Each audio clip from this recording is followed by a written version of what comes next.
Hello, Sunbonani, busy bees and butterflies. Welcome to our story time. So the story I'm reading today is by a South African author, and her name is Mabutiki Mafache. She wrote the story. It's called the Day Tales Were Given Out. So this story doesn't have any pictures, it's just writing. So I'll just read it to you and you just have to follow through. Are you ready? Let's find out how the animals got their tails. Right. Long, long ago, when the earth was still young, lion was the only animal that had a tail. But then I am the king, he reasoned, flicking flies off his body with his long muscly tail. So, if anyone should have a tail, it's the royal me. As the summer wore on, Lion began to notice how infuriated the flies made all the other animals. Swarms of all the little black insects buzzed as they bit. They all flew and they nipped, but none of the animals had anything to whisk the flies away. Lion eventually began to feel sorry for them. As the king, I think it's time I helped my subjects by giving them tails, he decided. I won't give anyone a tail as long as mine. Of course, because only the king should have such a magnificent specimen. But I will give each of them something that will help them to flick away those pesky flies. That morning, he started to make all sorts of tails, long and short, thin and fat, spiky and bushy, round and stubby, spotted and striped. By midday, he had fashioned all sorts of attachments and hung them in a row on a long branch so he could admire them. After he had decided which tail to give to which animal, he summoned one of his trusty messengers. I have decided to give all the animals a gift, he said to the rosy-bottomed creature.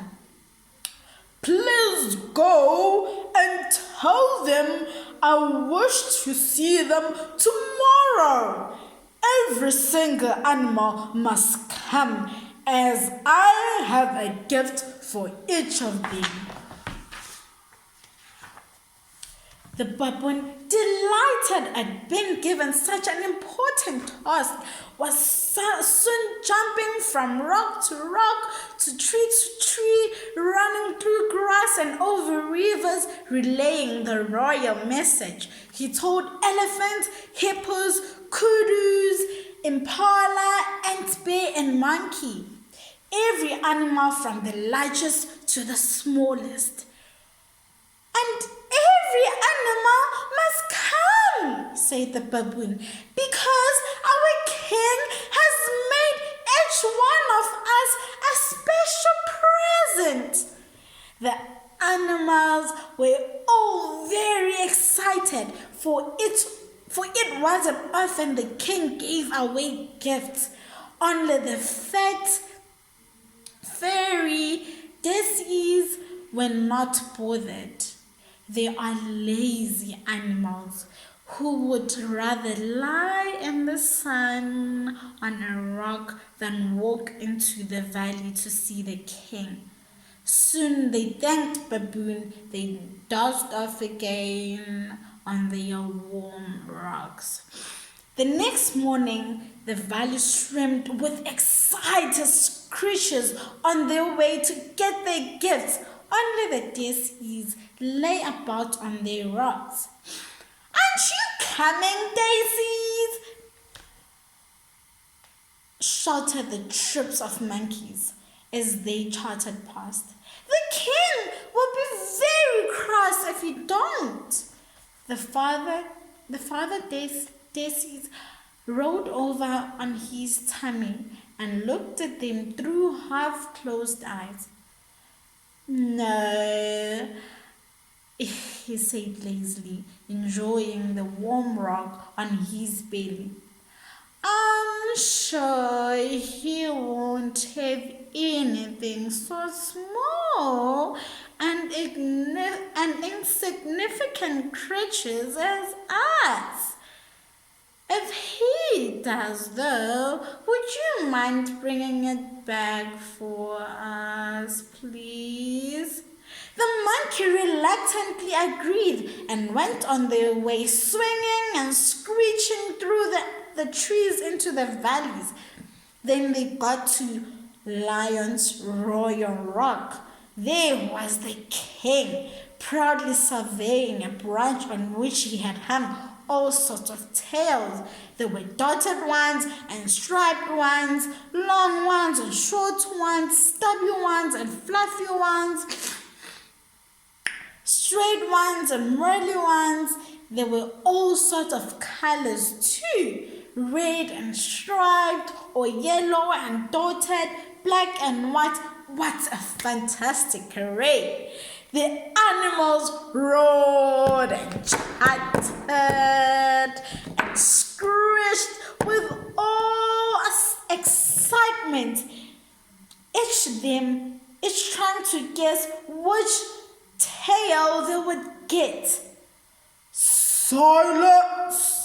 Roared the king. Or you will make me forget which one I made for each of you. The king, you see, was getting a bit old, and his memory was fading. He picked up the first tail on the branch, a tiny one with sharp black bristles, and then called out, "Rat and spear! I think I made this one for you. Oh, actually, no, it's a mistake. I think it's for monkey." No. I mean, oh dear, I can't remember. Oh yes, it was for hippo. Come, hippo, come collect your tail. While the hippo was very pleased that he had been the first animal to be given his tail, he was not very pleased about the size. What was a great big animal like him going to do with such a tiny tail? It wouldn't do at all to have such a stubby animal. But he couldn't complain. So graciously, he let the king attach it to his bottom, and he showed it off to the other animals. The next tail on the branch was a great brown bushy creation that fluffed out at the sides and waved about in the air. It was so beautiful that all the animals wanted it.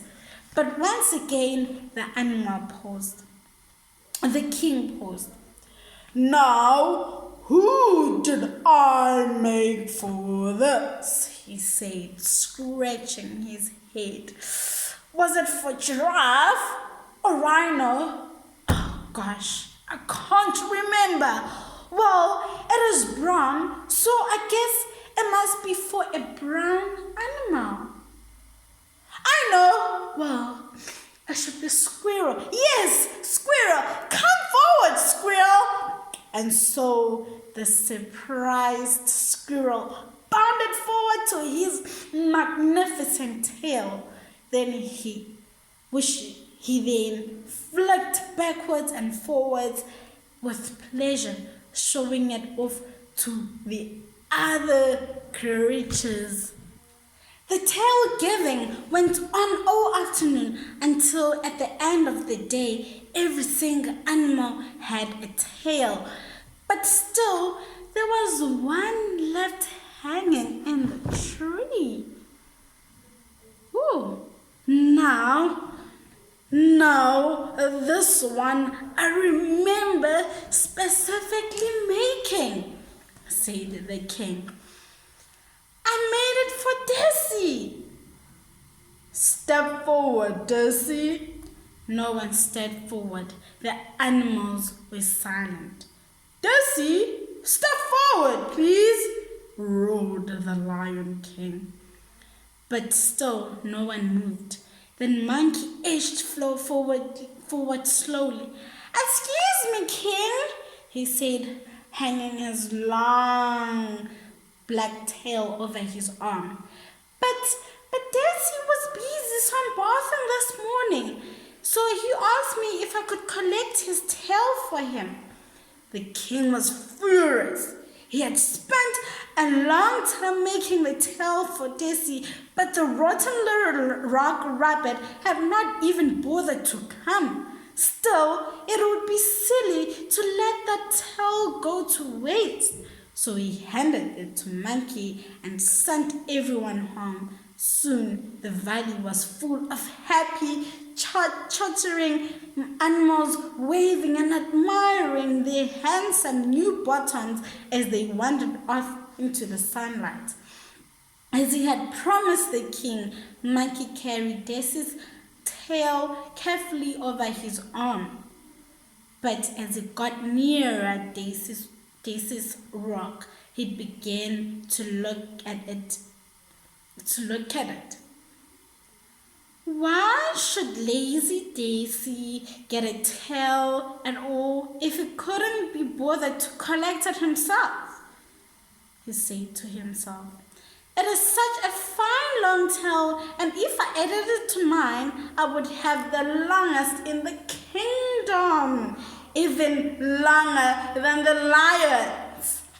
So the naughty monkey took the end of Desi's tail and stuck it on to the end of his own. The combination of his own long tail and the Desi's little white fluffy blob at the end of Monkey's tail, the funnest the kingdom has ever seen.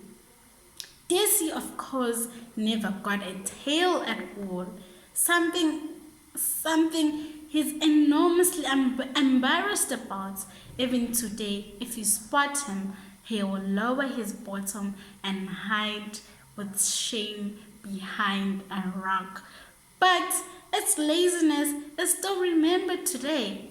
You will still hear the Xhosa people say, Imbila yaswela umsila ngokuyaleza, which means if you act like a Desi, you will get the rewards of a Desi, which, as poor Desi learned, means no rewards at all. That's the end of our story, Busy Bees and Butterflies. I hope you enjoyed that and you learned a very important lesson that if you have to get something done, do it and don't be just lazy, because laziness won't give you what you want, but you have to work for it in order to get it. So don't be like a Desi, but work hard so that you can get whatever you may want. Okay, thank you guys. Bye bye. Nisale kahle.